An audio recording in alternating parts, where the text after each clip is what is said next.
আমি যদি আমার ছেলেকেই ভালোবাসি, তাহলে আমি যদি ছেলের বউটাকে একটু ভালো রাখি, ছেলের বউটাকে ঝগড়াঝাটি কম করে ছেলের বউটাকে একটু ছাড় দেই, তাহলে কে ভালো থাকবে? বেসিক্যালি ছেলে।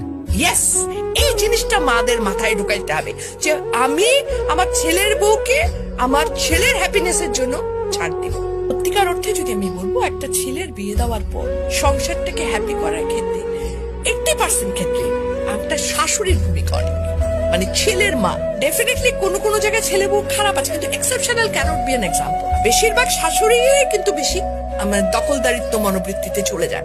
এখানটায় যদি ওনারা একটু ছাড় দিতে পারেন, ওনারা যদি একটু মনে করেন যে না, একটা যখন আমি আমার মেয়ের জামাইকে বলছি কি, আরে আমার মেয়ের জামাই কত ভালো, আমার মেয়েকে কিছুই করতে দেয় না, সারাদিন অফিস থেকে এসেও সে মেয়েকে রান্নায় হেল্প করে।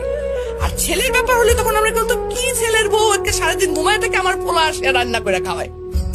একই মানুষ, কিন্তু আমরা দু রকমের মনোবৃত্তিতে যাচ্ছি, তাই না? এই জায়গা থেকে আমাদের মেয়েদের বেরিয়ে আসতে হবে।